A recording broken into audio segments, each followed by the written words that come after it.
Buenos días, mi grupo está conformado por Darío Quintero, Brandon Meneses y mi persona Jesús Yera. Nuestro tema correspondiente fue el tema de ondas. A continuación podremos observar cómo una onda se dispersa sobre el agua. Al caer una gota sobre una superficie que contiene agua, esta creará una perturbación que podremos observar y esa es una denominada onda.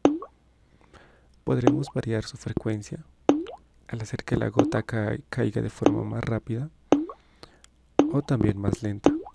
Además, la amplitud, que hace referencia al tamaño de la gota que cae, creando mayor o menor perturbación en el agua.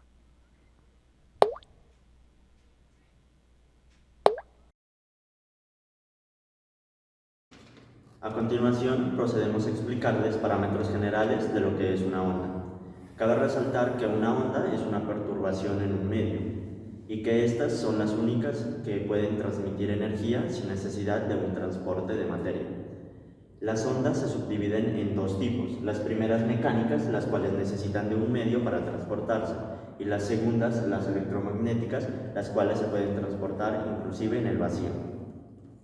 Las ondas se subdividen en 7 parámetros. El primero, la amplitud, la cual es el valor máximo de la elongación. El siguiente, la longitud de onda, el cual es el desplazamiento mínimo entre dos puntos que oscilan. El siguiente, el periodo, el cual es el tiempo que tarda una onda en recorrer una longitud. El siguiente, la frecuencia, el cual es el número de oscilaciones en un determinado tiempo, en este caso un segundo. El siguiente, la velocidad, la cual es la rapidez con la que se propaga una onda. Continuamos con la frecuencia angular, el cual es el desplazamiento en un determinado tiempo. El siguiente, el número de ondas, el cual es el número de longitudes de ondas contenidas. De aquí podemos deducir 4 ecuaciones, las cuales hemos venido trabajando 3 de ellas. La primera es la frecuencia, que la podemos deducir como 1 sobre el periodo. La siguiente, la velocidad, que sería lambda sobre el periodo, descomponiendo el periodo sobre 1 sobre frecuencia, obteniendo así que la velocidad también es igual a lambda por frecuencia.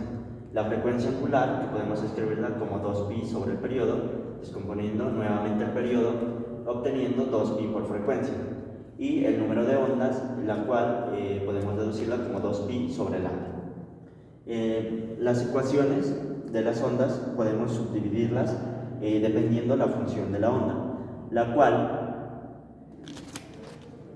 representa el valor de la elongación para cada punto del medio x en función de un determinado tiempo. El signo más o menos depende de la dirección en el eje x de la onda, sea positivo o sea negativo. Podemos obtener también las ecuaciones de la velocidad y la aceleración. Las ecuaciones de las ondas se subdividen en 3 tipos: función de onda, velocidad transversal y aceleración. Las primeras, las funciones de la onda, representan el valor de la elongación para cada punto del medio en función del tiempo. La primera sería la amplitud por el seno de la frecuencia angular por un tiempo dado, más o menos. Este signo depende del desplazamiento en el eje x de la onda, sea en su parte positiva o su parte negativa, por un número de ondas por un desplazamiento más o menos phi inicial. La segunda sería 2pi por un tiempo determinado sobre el periodo, más o menos. Este signo depende nuevamente de la dirección de la onda en el eje x, por más o menos el desplazamiento sobre lambda, más phi inicial. De la ecuación anterior, si quiero que lo que está dentro del seno se anule, tomo lo que está dentro y lo igualo a 0. Y de ahí despejo la x. Si tiene el mismo signo, el resultado del despeje es negativo, lo que significa que va hacia la izquierda. Si son de signo opuesto, el resultado es positivo, lo que significa que va hacia la derecha. De esa ecuación que tenemos y vemos en pantalla significa el desplazamiento de una onda a lo largo del tiempo. Si de ahí despejamos el tiempo, tenemos que es la velocidad de fase, que es igual a W sobre K. Y esta velocidad es la velocidad a la que se repite una fase que se elija. Y teniendo esto en cuenta, sabemos que el valor de una onda en un lugar del espacio, en un lugar del tiempo, es igual a la amplitud por el seno de la frecuencia angular por el momento en el tiempo, más o menos el número de ondas por ese lugar del espacio más un cierto desfase. Y eso es una onda planar. A continuación explicaré la energía de una onda armónica. Bueno, ¿qué sucede cuando una partícula del medio es alcanzada por la perturbación que produce la onda? Y esta se ve sometida a un movimiento armónico. Además, esta posee energía cinética, y posee energía potencial elástica. Acá tenemos la ecuación, que dice que la energía total es igual a la energía cinética máxima y a su vez es igual a un medio de la masa por la amplitud al cuadrado por la frecuencia angular al cuadrado. Y para concluir, tenemos la energía es igual a 2pi al cuadrado por la masa por la amplitud al cuadrado por la frecuencia al cuadrado. Y como segundo ítem tenemos la intensidad. La intensidad, que es la potencia promedio por la unidad de área transmitida a través de un área A normal a la dirección en la que viaja la onda. Tenemos la intensidad igual a la potencia promedio sobre el área. Y el área, como es un área circular a la que choca la onda, lo podemos escribir como 4pi por r al cuadrado. Y por último tenemos la atenuación. La atenuación es cuando las partículas que vibran comienzan a alejarse del emisor. Gracias.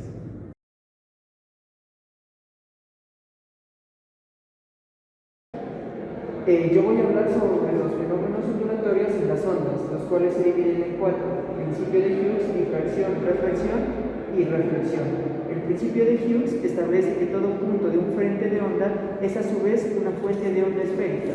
En la difracción es el fenómeno que ocurre cuando una onda se encuentra con un obstáculo o rendija. En la refracción es el cambio de dirección y lentitud al pasar de un medio al otro. Se divide en ley de Snell y radio incidente. La ley de Snell es la fórmula utilizada para calcular el ángulo de refracción de la luz al atravesar la superficie de separación entre dos medios de propagación de luz con índice de reflexión distinto, la cual es n1 por seno de θ1 es igual a n2 por seno de θ2, donde n1 es el índice de incidencia, θ1 es el ángulo de incidencia y n2 es el índice de refracción, θ2 es el ángulo de refracción. En el rayo incidente es el que llega a la superficie en el punto de incidencia y el rayo refractado está en el mismo plano. En la reflexión, los rayos de luz que inciden en una superficie chocan en ella, se desvían y regresan al medio del que salieron. En la reflexión, el ángulo de incidencia y el ángulo de reflexión son iguales. A continuación procedo a explicar de lo que se tratan las ondas de interferencia. Primero que nada voy a explicar el principio de superposición. Este principio nos dice que cuando un punto es alcanzado por dos ondas, ésta experimenta una vibración que es suma de la que experimenta como si fuera alcanzado por cada una de las ondas por separado. El principio de superposición se divide en interferencia constructiva tanto como destructiva. La primera, la amplitud de la onda resultante es máxima, en valor absoluto e igual al doble de la amplitud de las ondas componentes en los puntos donde la diferencia de recorrido de las ondas es cero.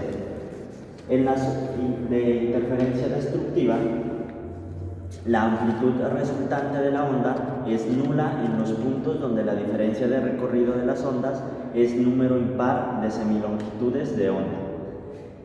Continuamos con la interferencia de dos ondas armónicas coherentes. Esta interferencia se da cuando las dos ondas tienen igual amplitud, igual longitud de onda e igual velocidad. Continuamos con las longitudes, con las ondas estacionarias, producidas por interferencia de dos ondas armónicas de igual amplitud y frecuencia, que se propagan en la misma dirección en sentidos contrarios. Aquí podemos observar gráficamente de lo que se trata una onda destructiva y una constructiva. La interferencia se llama constructiva cuando las ondas se suman y producen un efecto más intenso. Si en cambio los efectos de las ondas se restan, la interferencia es destructiva. A continuación procedemos a exponer tres ejemplos sobre el tema tratado, el cual son las ondas. Iniciamos con el ejemplo número 1. El enunciado nos dice: Se agita el extremo de una cuerda con una frecuencia de 2 ondas por segundo y una amplitud de 3 centímetros. Si la perturbación se propaga con una velocidad de 0.5 metros sobre segundo, escribe la expresión que representa el movimiento por la cuerda. Procedemos a la solución. Comenzamos calculando la frecuencia angular. Dado que la ecuación de la frecuencia angular nos dice que es igual a 2pi por la frecuencia y la frecuencia nos es dada en el enunciado, procedemos a reemplazar, obteniendo como resultado que la frecuencia angular es igual a 4pi radianes sobre segundo. Continuamos ahora con el número de onda. Dado que el número de onda es igual a 2pi multiplicado por una longitud de onda, y debido a que esta última, la longitud de onda, podemos expresarla a su vez como velocidad sobre frecuencia. Nos conviene hacerlo de esta forma debido a que la velocidad tanto como la frecuencia no son dadas en el enunciado, por lo cual simplemente, como en el anterior caso, procedemos a reemplazar. Considerando así, nos quedaría que el número de onda es igual a 2pi multiplicado por 0.5 dividido entre 2, obteniendo como resultado que esta sería igual a 8pi metros a la menos 1, las cuales serían las unidades para esta medida. Debido a que buscamos la expresión que representa el movimiento por la cuerda mediante la ecuación aquí mostrada, la cual es una ecuación general de las ondas, esta ecuación básicamente nos representa el valor de la elongación y para cada punto del medio x en función de un tiempo t. Debido a que tenemos los datos, procedemos simplemente a reemplazar, consiguiendo así que la elongación sería igual a 0.03 multiplicado por el coseno de la frecuencia angular, la cual sería 4pi por un tiempo dado, menos el número de onda, el cual sería 8pi multiplicado por un desplazamiento. Simplificando más la ecuación, obtendríamos como resultado final y como respuesta a nuestro ejercicio la siguiente ecuación, la cual sería que la elongación es igual a 0.03 coseno de 4pi multiplicado por el tiempo menos 2 veces el desplazamiento. Gracias. Este es un ejercicio de interferencia. Bueno, se tienen dos ondas iguales. La primera onda con una ecuación y sub 1 que es igual a 0,5 por el seno de pi y esto multiplicado por 40 por el tiempo menos 4 por x. Y a esta onda se le superpone una onda y sub 2 con una ecuación de 0.5 por el seno de pi por 40t menos 4x. Como podemos darnos cuenta, son ondas que son iguales. Lo que sucede es que tenemos una primera onda que se propaga en esta dirección y luego en otro punto comienza otra onda que se propaga en una dirección. Entonces estas dos ondas se van a interferir y si seleccionamos un punto en el medio de propagación, sabemos que tenemos una distancia diferente de cada foco desde donde comienzan a propagarse las ondas. A esta distancia la llamamos x sub 1 y x sub 2. Por lo tanto, tendremos que diferenciar la distancia de x sub 1 y la distancia del y sub 2, que sería x sub 2.